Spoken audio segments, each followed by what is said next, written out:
Shalom, para sahabat insani dan saudara-saudariku yang dikasihi Tuhan. Selamat berjumpa lagi dalam channel yang kita cintai ini. Mari kita mendengarkan sabda Allah bersama Pastor Agustinus Matasak, Pastor Kapelan Paroki Kristus Raja Andalas, Keuskupan Agung Makassar. Selamat mendengarkan. Sahabat-sahabat insani yang sama dikasihi Tuhan, selamat berjumpa dalam insani inspirasi sabda hari ini bersama saya Pastor Agustinus Matasak. Mari kita mengawali permenungan kita bersama dengan doa. Kita berdoa dalam nama Bapa dan Putra dan Roh Kudus. Amin. Kami bersyukur kepadamu Allah Bapa yang maha baik. Engkau telah memperkenankan kami memasuki lagi hari yang baru. Semoga hari ini Engkau berkati dan Engkau pula perkenankan kami mengisinya dengan segala kebaikan-kebaikan-Mu, membangun persaudaraan lewat tindakan-tindakan nyata melaksanakan apa yang dikehendaki oleh Bapa di surga. Dan semoga sabda yang kami renungkan ini menjadi inspirasi dan peneguh bagi kami menjalani hidup kami untuk dapat berbuah di hadapan-Mu kini dan sepanjang masa. Amin. Mari kita mendengarkan Injil dari Matius 12 ayat 46 sampai 50.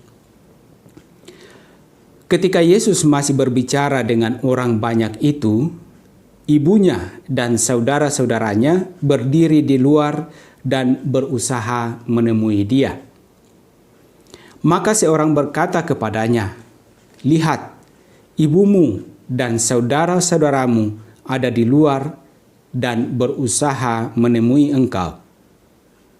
Tetapi jawab Yesus kepada orang yang menyampaikan berita itu kepadanya, "Siapa ibuku? Siapa saudara-saudaraku?" Lalu katanya, sambil menunjuk ke arah murid-muridnya, "Ini ibuku dan saudara-saudaraku. Sebab siapapun yang melakukan kehendak Bapa-Ku di surga, dialah saudaraku laki-laki, dialah saudaraku perempuan, dialah ibuku." Demikianlah Injil Tuhan. Siapapun yang melakukan kehendak Bapa-Ku di surga, dialah saudaraku, dialah ibuku. Sahabat-sahabat insani yang sama dikasihi Tuhan, kalau kita melihat hidup kita, maka kita akan menjumpai berbagai macam wadah ataupun juga alasan orang membangun atau terikat sebagai saudara. Entah karena pertalian darah, entah karena suku, entah karena kewarganegaraan, entah karena agama, entah karena profesi, entah karena sebagai manusia di muka bumi ini. Lewat wadah-wadah itu, kita membangun tali persaudaraan satu sama lain dengan maksud untuk membangun kehidupan bersama yang lebih baik. Dalam Injil hari ini yang kita renungkan bersama dari Injil Matius pasal 12 ayat 46 sampai 50, Yesus secara tegas mengatakan bahwa siapapun yang melakukan kehendak Bapa-Ku di surga, dialah saudaraku, dialah ibuku. Relasi atau tali persaudaraan terjalin dengan cara melakukan kehendak Bapa di surga. Lalu bagaimana relasi atau tali persaudaraan Yesus dengan saudara-saudaranya dan ibunya? Apakah itu berarti kelahiran Yesus di tengah keluarga kudus Nazaret sia-sia atau tidak bermakna? Sahabat-sahabat insani yang dikasihi Tuhan, relasi persaudaraan Yesus dalam keluarga kudus Nazaret justru menjadi dasar pernyataan Yesus, siapapun yang melakukan kehendak Bapa-Ku di surga, dialah saudaraku, dialah ibuku. Coba kita mengingat kembali bagaimana Maria, perempuan sederhana yang menerima tawaran karya penyelamatan Allah bagi umat manusia. Maria menyediakan diri untuk ambil bagian dalam karya penyelamatan Allah.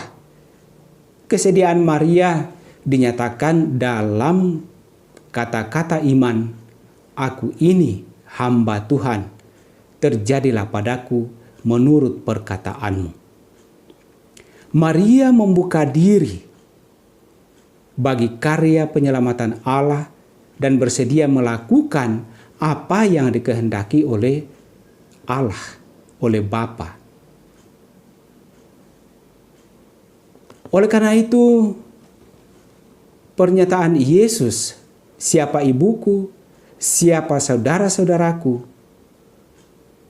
bukanlah suatu pernyataan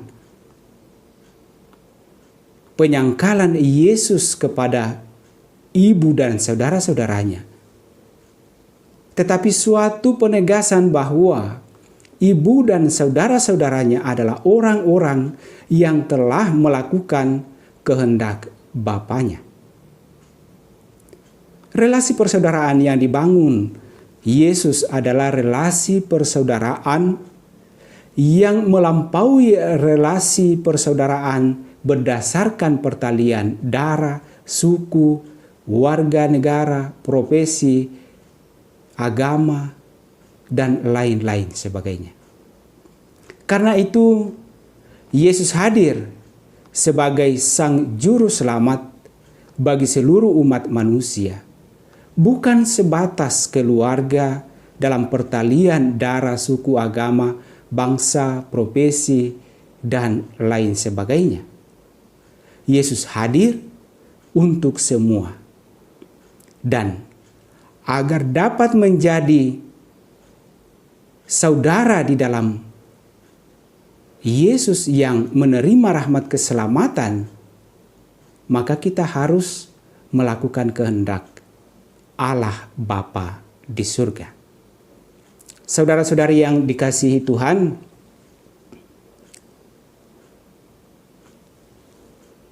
semoga sabda ini dapat menginspirasi kita untuk membangun persaudaraan sebagaimana yang dikehendaki oleh Yesus dengan melakukan apa yang dikehendaki oleh Bapa di surga dalam wadah-wadah persaudaraan yang ada, yang dibentuk entah sebagai persaudaraan dalam tali pertalian darah, pertalian suku, agama, kewarganegaraan, profesi, dan lain-lain. Mari kita membangun persaudaraan dengan pertama-tama melakukan apa yang dikehendaki oleh Allah. Karena ketika kita membangun tali persaudaraan, entah karena ikatan darah, suku, bangsa, agama, dan lain sebagainya, tanpa didasari dengan apa yang dikehendaki oleh Allah, yakni kasih, maka tentu tali persaudaraan itu pun tidak akan dapat terbangun dengan baik dan tidak akan mendatangkan kebaikan bersama. Semoga dengan demikian kita semua menjadi saudara, karena kita seperti Bunda Maria, seperti Yesus yang dengan setia, bahkan ketika harus berhadapan dengan berbagai macam tantangan, cobaan, bahkan penderitaan-penderitaan, ia tetap setia menjalani dan melakukan kehendak Allah Bapa di surga. Semoga sabda ini menginspirasi kita untuk menjadi saudara bagi yang lain.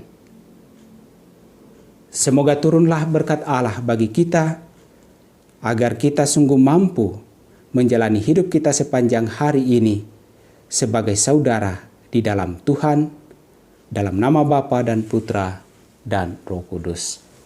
Amin. Terima kasih buat para sahabatku dan saudara-saudariku yang dengan setia mendengarkan sabda Allah bersama Pastor Agustinus Matasak.